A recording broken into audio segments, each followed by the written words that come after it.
Studios in San Bernardino. KCAA.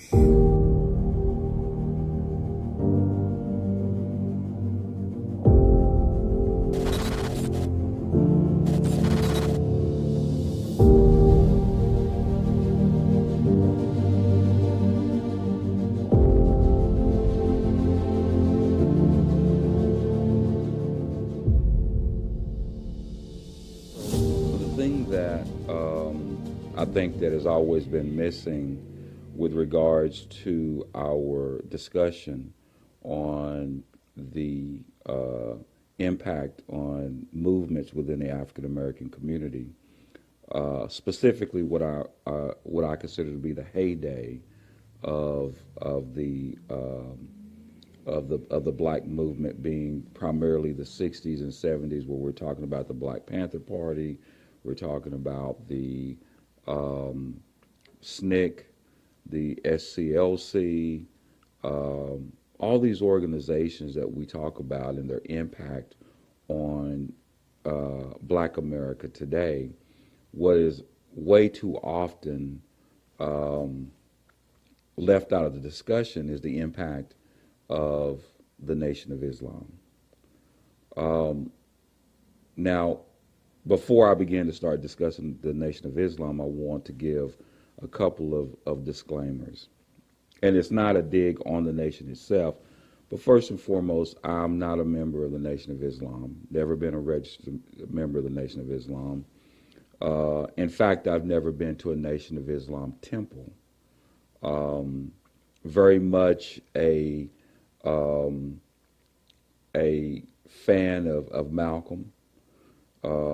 And so the reason why I want to give that disclaimer, not again to say anything negative about members of the Nation of Islam, but I think it gives a little bit more credibility to my analysis because I'm being very objective. I think I have an objective analysis of the impact of the Nation of Islam on Black America. And how it contributed so much to the movement, the golden era of the Black movement.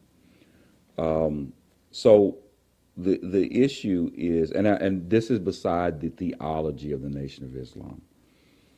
And I'm not going to really go into a discussion about the Nation of Islam, who the Nation of Islam is, but just a summary of it. The Nation of Islam was an organization that came about in the 1930s. The primary figure of the Nation of Islam is the Honorable Elijah Muhammad, who was seen as somewhat of a disciple or prophet of Master Fard Muhammad, who actually came into form and gave him the message, and ultimately forming this organization that had somewhat a Islamic basis to its theology. But more importantly, what came with that is a significant amount of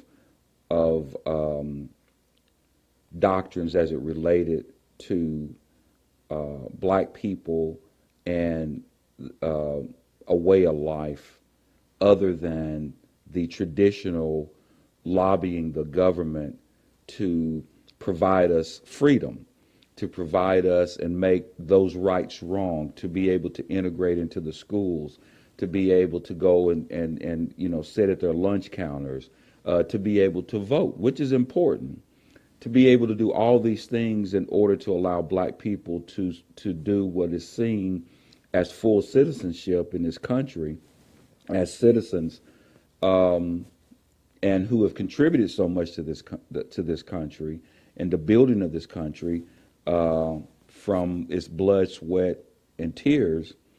Then the nation was more focused on doing for self. It understood the idea of not begging, so to speak, a society that has oppressed you for almost 4 centuries to give you something, right? It's like so at what point do you begin to understand that these individuals that have oppressed you for such a long time are there to give you something, right? Um, what the nation brought into the mix was this idea of do for self. They were not really feeling the whole integration thing. They were more focused on all aspects of the individual and focusing on the individual and individual values. Um, it included the idea of abstaining from vices, not drinking, not smoking, not being involved in drugs, or not being in any of those vices, that we're going to abstain from that, and really going into the community and focusing on picking up those at the lowest level. One of the A lot of people who came into Islam, and I'm not talking about, of course, Islam has grown significantly as those who have converted to what they call true an Orthodox Islam. But many of the people from the nation were these individuals. They could have been drug dealers. Many of them were pimps. Many of them were people who were involved. Some of them were killers. And the fact that they were focusing on taking those types of individuals and providing them with this knowledge of self, doing for self, building them up, cleaning them up, and then building them up. And it was an extremely important movement in Black history. I think that if, again, without even going into the theology, you can say whatever you want about the Nation of Islam. Some people call them racist. Some people have a problem with the nation because of the fact that they were not necessarily practicing true Islam. That they were he was playing God when he wasn't God. They've called them hypocrites. There's a lot of things that go along with the focus on Elijah Muhammad, as well as today, Minister Louis Farrakhan. They are very much anti-Semitism. We've heard all of that. But at the root of all of it still is this whole idea of these well-disciplined Black men and women who are indoctrinated to have a lot of pride in themselves, to focus on the family, to focus on maintaining a clean mind, a clean health, because they're into dieting is extremely important. All those things are really important. So, I mean, you have to look at this, the mindset of Black people. I was born in 1967. So you would have to figure that someone my age, as being an African American descendant of African slaves, I probably have like 9 to 10 generations probably in the U.S., meaning that from counting parents, grandparents, and great-grandparents, 3,000 to 4,000 people are my ancestors directly, right? So you figure of those 3,000 to 4,000 people, they have all been in bondage in one way or the other. Whether you're talking about the 2 or 3 centuries of slavery, whether you're talking about at least a half a century or more, or at least a century of societal apartheid, whether we're talking about the post-slavery, the Jim Crowism, separate but equal, being treated like second-class citizens, not having at least, and we're not talking about constructively, but actively not being treated like full citizens of this country. We're talking 3,000 or 4,000 people of my background, for most of us who are African American. That's a lot. and many of the laws and many of the things that have actually been done, I mean, it's not, we can just go to the Freedom of Information Act and realize that there was an effort by the highest level of government, including the Federal Bureau of Investigations under J. Edgar Hoover, who made a concerted effort to disturb any black progress. There was a concerted effort because it was seen as a threat to society. The psychosis of that, and once we did get into the point of integration, and keeping in mind one of the things that Dr. King said close to the time that prior to his assassination, was that he fears that he may have integrated his people into a burning house. So he wasn't really sure about the efforts that he made with regards to integration. And so I think that when you because I think that he felt that, as many people would feel, and that's not a dig on Dr. King, because I think that Dr. King was one of our greatest leaders and impacted, period, whether we're talking black or whatever, one of the greatest leaders in American history. But I think that what happened is we felt like that, or many felt that all we needed to do was integrate. And once we integrated and we were giving full access to what which would be described as the so-called American dream, that everything else would fall into place. But the problem, of course, is, it's one thing, it's like getting that someone give you an opportunity to get into the door. Well, once you get into the door, you're ready for what's going to happen when you walk into this door. There's so much more that was going on with, because nobody was focused on the psychosis and the crisis and all the trauma that black people have been through for 4 centuries. That was really never really something that nobody really focused on. There's no organization. I mean, you did have the Black Panther Party and other organizations that talked about being black and proud. But 90% of what they were talking about was how they were being oppressed, right? And I think that there is a psychosis that goes along with a victim mentality, right? So in other words, if you go into something with a victim mentality, then it stunts your growth, right? Because there is, the thing about American society is that the lines are blurred, very blurred if you happen to be an African American. The blurred lines are that there is a certain amount of pushback when you're trying to achieve any goal, whether you're black, white, no matter who you are. There's haters, there's problems that go along with just life in general. Then on the other hand, you also have, which I feel can be just as equal, the whole idea of people who may try to oppress you because of the color of your skin.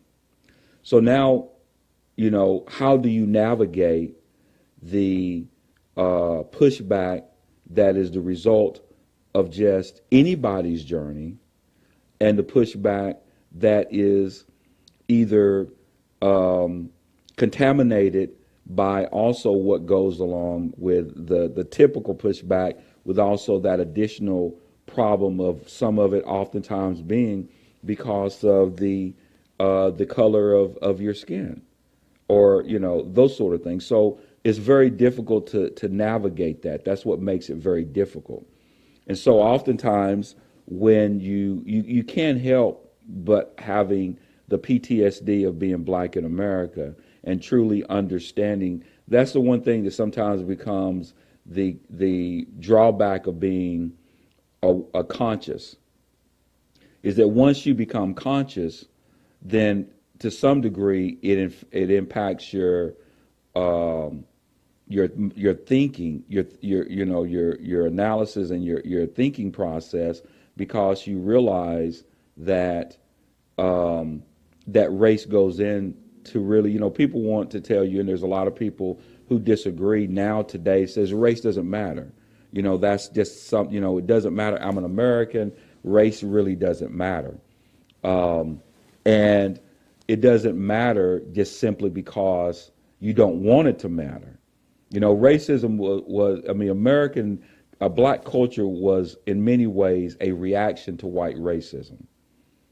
And so when you have someone who now we see in the political spectrum, many black people who have now become Republicans, and not just saying that all black Republicans fall into this category, but there are, you know, because a lot of black people who were Republicans, and I know people make the argument that post, you know, the Reconstruction era, there was a lot, you know, the Republican Party was for black people.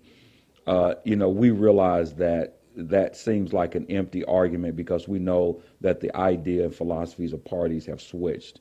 So that, you know, I mean, and I'm not really into that type of set tripping anyway. As you know, Republicans, Democrats, liberals, conservatives, Bloods, Crips, Vice Lords, all of that, you know, tends to be more of, you know, we kind of have to get away from that mob mentality of trying to identify with one or the other. Because I think that we are more complicated as human beings, that we cannot be boxed into one political party.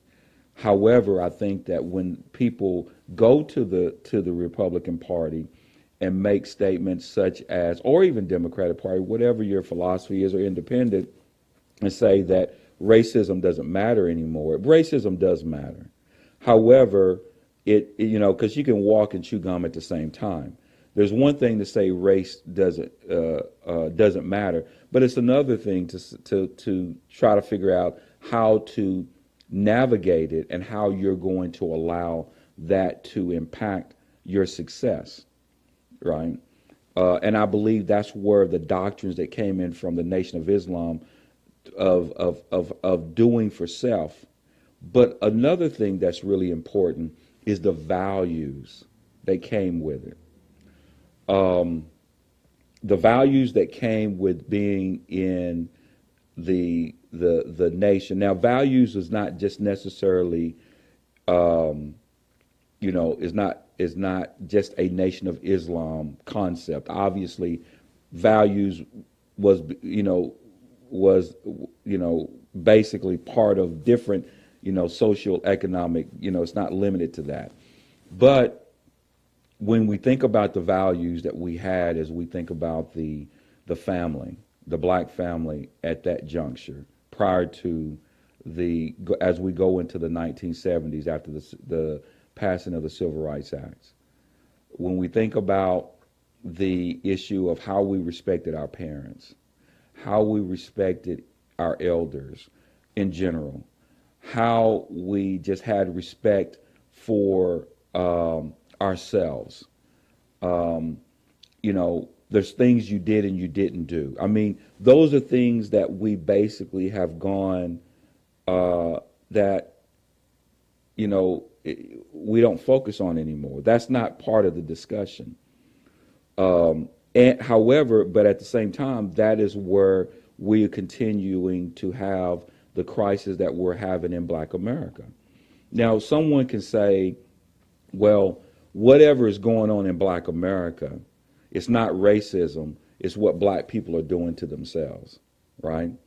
Whether you're talking about the black family, whether you're talking about the numbers as it relates to the incarceration rate, whether we're talking about the issues as it relates to the economics, whether we're talking about the issue as it relates to, you know, single parenthood, you know, all those things are even vices. You know, clearly black people do not use drugs at a higher rate than anyone else. However, the penal system actually tends to show the numbers are skewed against black people.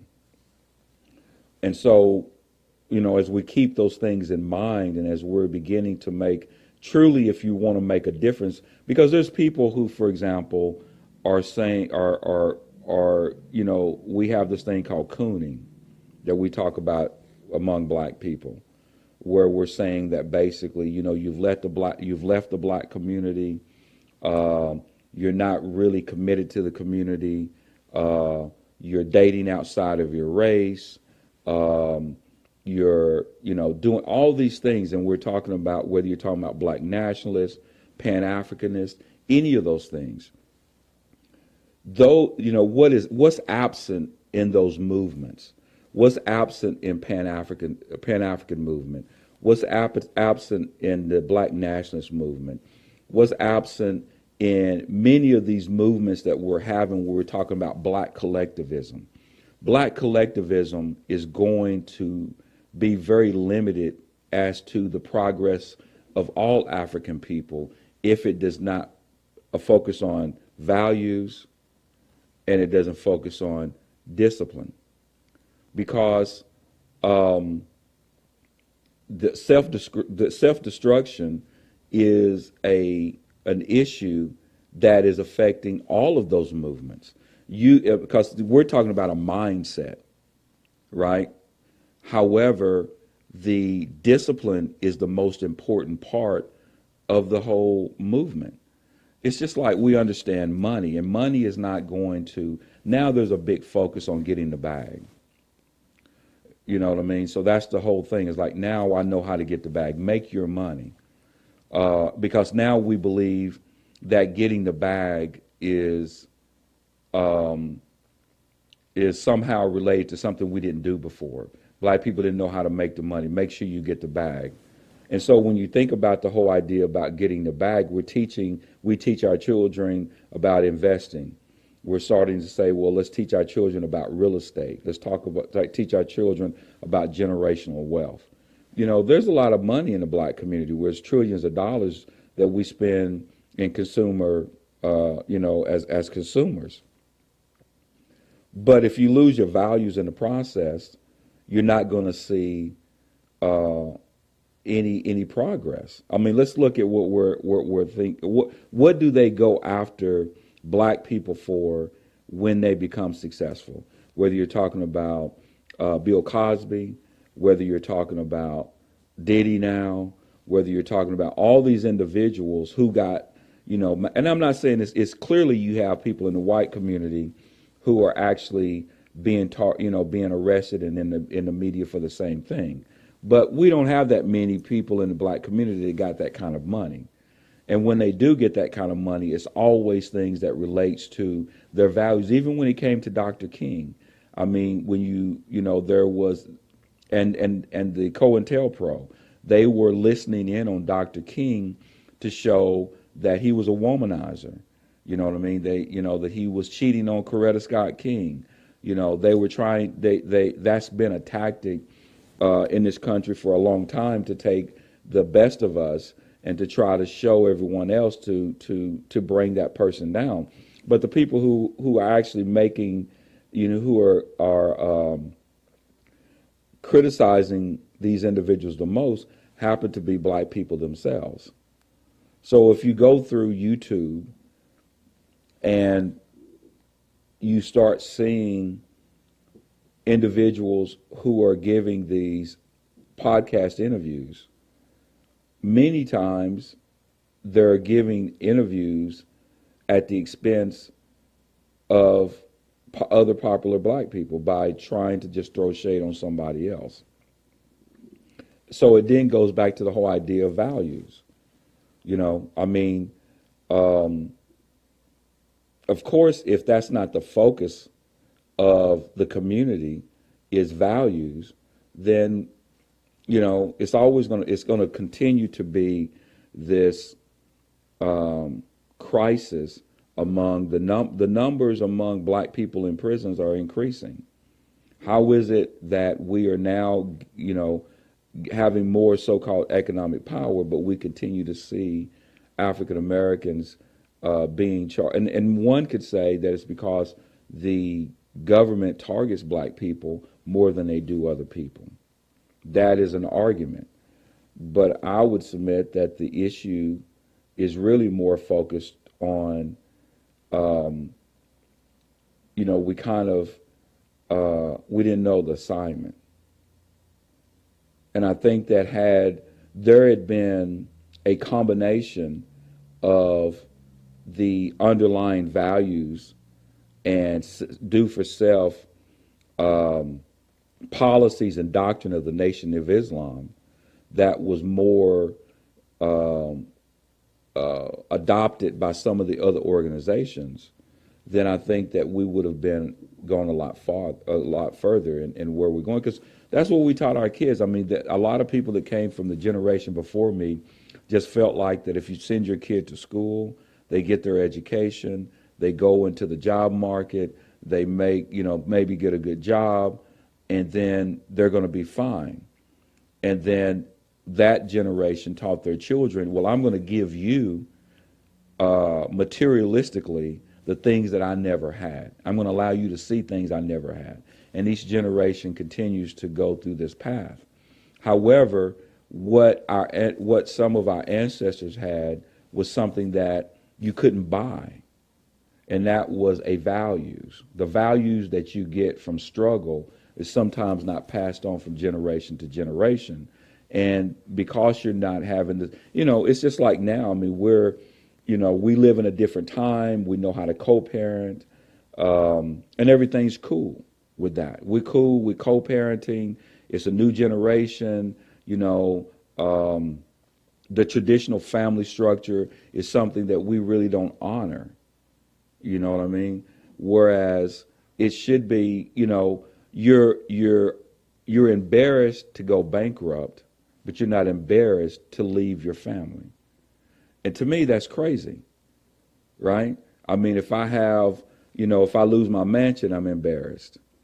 If I lose, my Bentley, I'm embarrassed, right? If if I can't floss all these things on Facebook or Instagram of all the material things that I have, then that's more of the focus. However, what about the dad I am? What about the husband I am, or the spouse that I am, or the son that I am? You know what I mean? And so we get lost in that, and it's become normalized.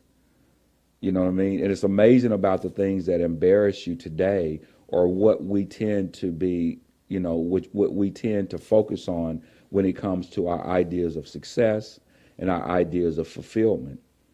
And the black community, and I'm just speaking of the black community because I'm sure this goes across the whole country, I think, is in a crisis when it comes to values. But specifically as it relates to the black community, you're not going to see any progress until we get a hold of that. And I think that when and beyond the whole idea of focusing on any specific religion,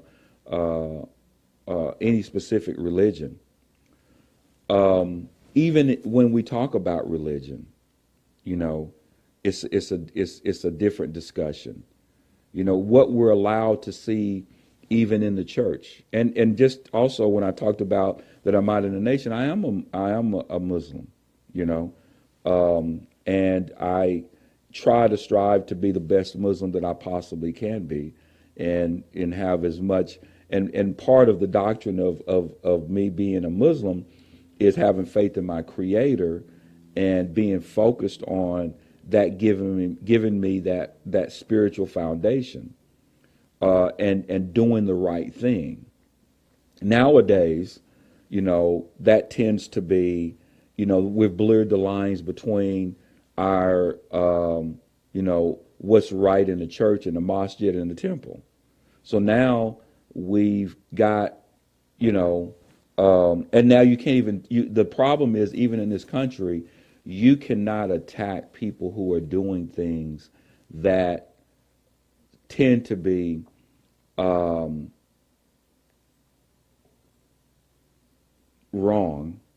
as far as values are concerned. But they can attack you for being spiritual. So if I get on here and I tell you about my spirituality and the things that I believe in spiritually, what I believe about the marriage, what I believe about, taking care of family, what I believe about, discipline, what I believe about trust, what I believe about loyalty, all these things, then, that could be attacked.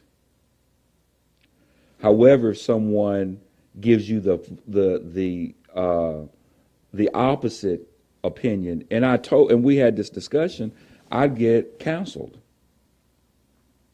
You see what I mean? I can get counseled by my stance on certain lifestyles, right?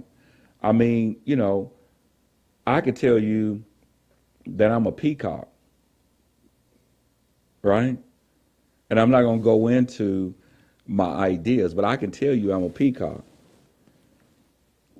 And, if I told you that I was a peacock, you might get in trouble for telling me that I'm not one. I can be anything that I want to be. I can be a peacock, I can be a bear, I can be anything that I want to be. And that's kind of where we are in society. And you get criticized when you attack someone because you're saying, well, this is what I want my children to see. This is what I want my grandchildren to see. I want my grandchildren and my children to understand, there's choices to be made. And I think there's people with values, we love everybody. But just because you love everybody does not mean that you have to lie. You still have to be truthful. And that does, and that's where we are. We can't even tell the truth, because if you tell the truth, you're going to get counseled. And I think that that's where we go back to the issue that if we really want, we're going in the wrong direction.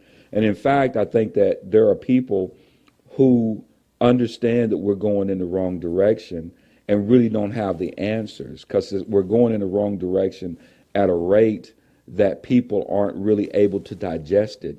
And because we can only digest so much, that we're making political decisions that are rash, right? So in other words, it's like if we're going down the wrong road as a society in our value system and what we consider to be right, I just know that we're wrong. I don't want my kids to see this. I know that these things aren't right. So now I'm going to go to the polls and make a drastic decision because I know that whatever way we're going is wrong, right? And sometimes whoever symbolizes that, then that's who I'm going to go for. You know what I mean? And so, we're really, going down the road as a nation, but as a nation of people within the African American community, it's even going to be more drastic because we're going to continue to go down that road. Like I said, a lot of these. Let me give you an example, and it's probably not going to be a popular thing to say, but I don't want my daughter twerking. I don't want my grandchild twerking.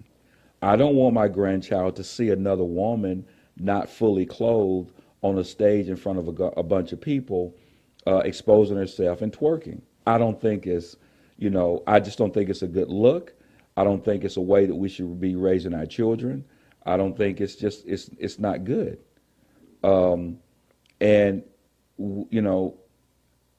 at the same time, you cannot run for the highest office in the land and have people on stage that are known to twerk at your campaign rallies.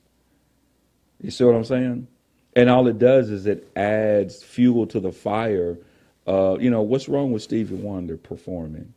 What's wrong with Lionel Richie performing?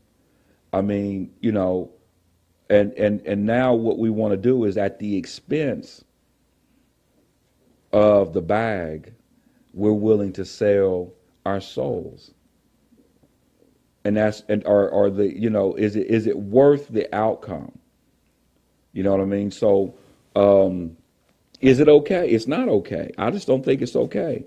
Because if you're going to co-sign people who do these things that aren't a good look for our kids, people are going to have a problem with that, nor is it going to motivate me to support you. And that's where it goes to the whole idea of the issue of when we talk about the values that came with that particular movement. We're a fan of Malcolm X, and I'll tell you why. And we call him Malcolm. That's who I want to be. That's who I want you to look up to. The person that for me, for example, that I believe is a hero was my grandfather, who was a janitor. He cleaned, banks and law offices. But the reason why he was my hero was because of the man that he was, the impact that he had, and as he was, the fact that I was able to see a man every day work to take care of his family, work to take care of his children, and that tried to be a man of God. So that's my hero. Not someone who can sell records, or I love music. In fact, I'm going to a concert tonight. I love sports. I played sports as a kid. You know what I mean? All the way up till I was 18. I even played when I was in the military as well. So I love football. I love watching basketball. I love all these individuals. But even when I look at athletes, I kind of want to see, well, who is, what is it about this guy outside of, the grit, the field, what makes him a great person? You know what I mean? And so, and I think that we have to look at that, and we have to stick to it, and we have to, in many ways, pray for those who, are put on that pedestal, and do whatever it is that they have to do to get the bag. And that's who we really give a lot of praise to. But I think that what we have to do is, I think that we have to reevaluate what was really. I'm not saying that any of the other movements were not important or needed, because I think that they were all vital to the progression of black people based upon what was happening at the time. But I think that that one of the movements that's often unrecognized is the Nation of Islam. And I think that oftentimes it's probably not recognized based on a couple of things. One being the fact that I guess it's more seen as a religion, right? And not necessarily seen as a movement, which it was a movement. I mean, because it was more than just, because they had economic systems in place. They had stores, they had different things that was happening, and trying to, was Elijah Muhammad a perfect man? Of course he wasn't. Malcolm wasn't a perfect man. The son of Elijah Muhammad, Warith Deen Muhammad, was not a perfect man. Nor is Louis Farrakhan a perfect man. And he gets criticized a lot for what they believe to be hypocrisy. He gets criticized a lot for many different things. But I think that sometimes, you have to give credit where credit is due. And I think that because the way that the nation went is there was, after the death of Elijah Muhammad, then Warith Deen Muhammad basically moved the nation into a orthodox religion. In other words, more like international, just regular Islam, as opposed to the theology of the nation. And after that, Minister Louis Farrakhan basically came back and kind of reignited the nation. And so I think that, again, there is benefits. There's things that we as a community can learn about the value system of the nation that we, otherwise I think that we're missing out on. Because I think, and not that saying that someone can't get these things from the church or that they can't get these things from the temple. I'm sure that there's other ways of looking at it, but I'm just saying specifically, consistently, from a doctrine perspective, it has been a very now Islam in general has been very positive for the African American community, because in this country, probably 25% of the Muslims in this, it seems like a small number, but when you think about, and when I say 25% of the Muslims in America are African American, we often consider them to be what we call indigenous Muslims, because obviously when Islam was not really popular in this country, probably this country's first introduction to Islam came from the black community. And a lot of black people actually have converted to Islam. And when you think about the 25%, what's interesting about the 25% of the African American who are Muslim, African Americans of the Muslim community, probably 50% of them are converts. They're basically converting to the religion, and many of it is it from the penal institutions where they actually get introduced to it. And a lot of times the reason why there is this, attractiveness of it is because of the discipline and focus. And it's not, usually, the thing about being converts is you get it uncut, meaning that basically it's not contaminated by the culture, where many of your immigrant Muslims are basically, they are contaminated in many ways where they mix their culture with Islam. And many of the things that they do, it's like my dad was a Muslim, so I'm a Muslim. Whereas someone who comes into it where you're led to it through your own research and enlightenment, which I think is very, very positive as far as many of us who converted. But again, just going back to the issue of what we need to do to move forward as black people. I mean, we definitely have to get back, get back to the whole ideas of the value system, and do more of a very thorough research. I would love to see, a lot more research go into not necessarily the theology of the nation, but just the doctrines itself, and the brilliance of it.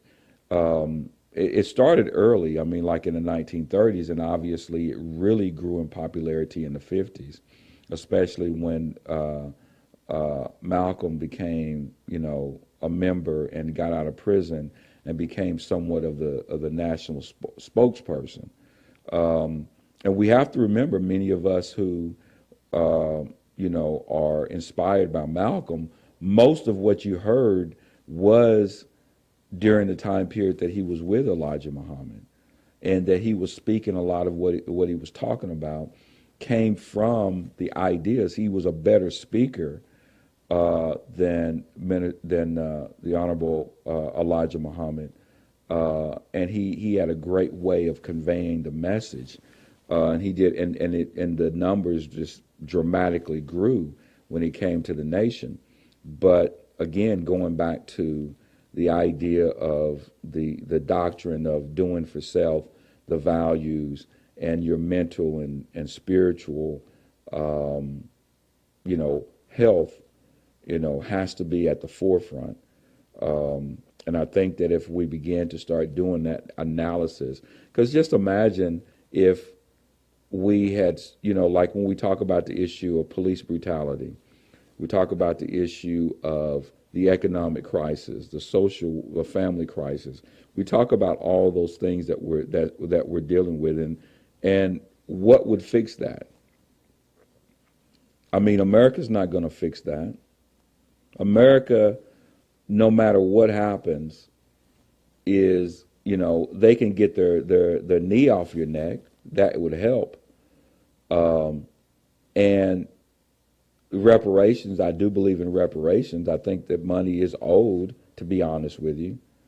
I'm not going to hold my breath, but when you consider what has happened to what other groups have been able to get financial compensation for the things that happened to them, we've never been able to get that in light of what we contributed to this country. That had a lot to do with the reason why so many black people voted for Donald Trump, was because they were really, upset with the immigrant issue, where they felt like that there were immigrants that were given assistance in a manner and at a rate that was inconsistent with all the stuff that I mean, it's like they just skipped over black folks when they thought about, well, who should we really help? There's a crisis there, but what else are we going to do for them? So a lot of them, they were really, had an issue. Although I may not agree with it, that was at least the perception by a lot of people, where they were seen as immigrants were being given special treatment, or treatment that black people didn't receive. So, but just going back to the issue of, as we're looking at really what's going to help, if America is not going to give us our so-called, or at least help black people on a mass scale when it comes to the crisis and issues that we're dealing with, much of it being the result of the centuries of being disenfranchised, then the issue is going to be, what do we do? Because if they're not going to do it, then we have to start focusing on an issue of doing for self and being collective. And part of that is going to have to address the issue of values and culture, and getting back to some of the things that we used to do, or some of our ancestors, because I think they were a little bit more brilliant than we want to give them credit for. So I think in the final analysis, I think that what we have to do if we want to really begin to, because this, although I've spent this time and we spoke about the need to do a real in-depth analysis of the nation, I do want to say that in order for us to progress, we can learn from it. The reason why we should do the research about the doctrines of the nation outside of the theology is because I think that it establishes and focuses on at least several things that we have to focus on in order for us to go forward. Number one is that we have to look at it as it relates to the issue of values. We have to make that the forefront, that values have to be first and the most important, regardless of any other social, economic, political paradigm that we're looking at, whether it's communism, whether it's Pan-Africanism, whether it's black nationalism, no matter what it is. If there's not a focus on values, then it's nothing else is really going to work. So we have to focus on values, but also what comes with values is focusing on discipline. I think that what comes with, if we don't have the discipline, regardless, if you're not disciplined in any of the other paradigms, it's not going to work. And so when we talk about and number three, and probably most importantly, we're going to have to focus on the family. I think that we have to get away from this whole idea of looking at family and a new idea of what family really is. They all kind of, although they all fit together when we talk about the issue of family, because I think that comes with the discipline, but those have to really be at the forefront. And then when we talk about building generational wealth, I think building generational wealth continues to be an important aspect of it. However, I think that it cannot be number one. Number one has to be values, discipline, family, and last but not least has to be our connection to our faith. We have to believe more in our Creator, and again, not allow those lines to blur as we've had in the past. Those are the four things. So in order for us to progress as a people, I'm hoping and praying that we do look back at that movement as it relates to the doctrines that we can, get from it, and utilize that in order for us to progress, as a people.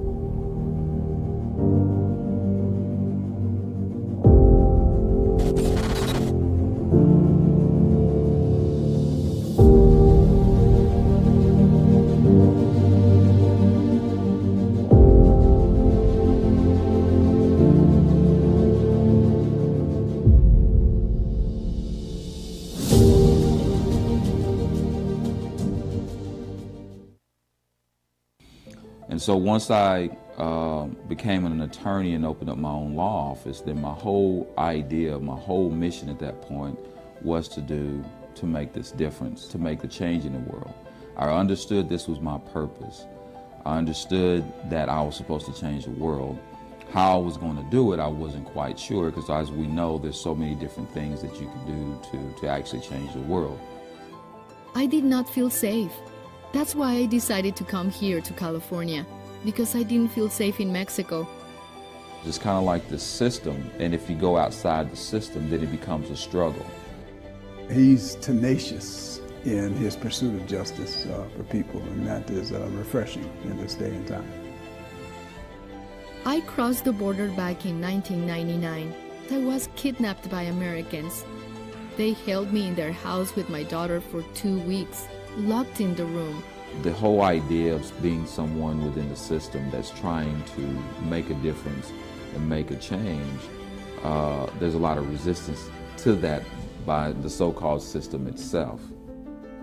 I feel that when it comes to picking a career, following your passion, the underlying paradigm of it always has to be, what did I do to help others along the way? Even though I went to the police station, I still thought I would be going home eventually. If my children's father did something wrong, why do I have to pay his consequences? So now you've gone to being mistreated by, officials from your country of origin to coming to a country where you're trying to seek your freedom, and then you're also mistreated here by these officials. Purpose is to help others. He always loved to help people. Told me that he was moving to California. Of course, it upset me because I was close to him and his kids, but I knew he was going to do something with his life. I did expect better treatment from the U.S. court system. She tried by every means to make everyone feel like they were worthless. She would make you feel like you're nobody and made it clear she could do what she wanted with your case. He cares a lot about people, and for him, he truly believes he was put in this world for a purpose. We began to start preparing for what would be an asylum hearing on her behalf. I don't think I would have been better in Mexico. I don't. But if you can compare it, it's really almost the same situation. I only go in circles to the same violence I tried to leave. It was very hard because I saw many things. People abusing other people, violating people's rights. Well, here you have this system, and you have these heartless individuals that are involved in the system that instead of, fighting for justice and trying to change the law, you find yourself sometimes fighting the system itself. He wants to build a legacy, and he still thinks he's building the legacy, which I think he is, but I think at some point he has to realize that he's done a lot, and he's built that legacy already. When I got out of immigration jail, I felt happy because I knew I was going to be able to hug my children. I was so happy when that moment became a reality. I'm not really moved by how far I can take my career, nor am I really moved by the material or financial success of my career. The only thing that I'm moved by is my conscience and ultimately bringing about the glory to those individuals that are in need of it. People have setbacks. Some people, once they have a setback, they just give up. Being back in the free world, I can appreciate it. You realize freedom is a reality which God allows us to have. The most important thing is really the journey itself. And I think a lot of people don't value, the process of getting to where you want to go. And sometimes along the way, I think that too often people don't appreciate both the failures and the successes when they're on this journey. Purpose means for me to fight for something I want, for my well-being, for my children, for my family. For me, the purpose of recovering my children is something I can't help. These people that we entrust our lives, our liberty, and our safety to aren't protecting us. I'm thankful because he's a great person, a very important person in my life, and I know he always cared for me. all the time. He had every intention to help me with everything I needed. Everything. Everybody in the family is proud of Zulu.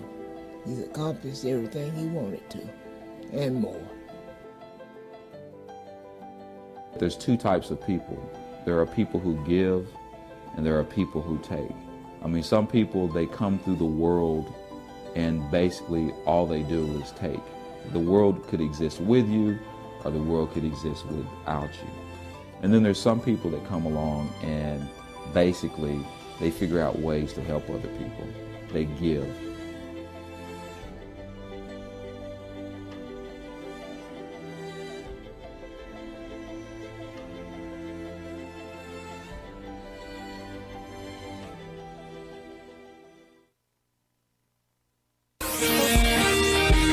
NBC News on KCAA Loma Linda, sponsored by Teamsters Local 1932, protecting the future of working families, Teamsters1932.org.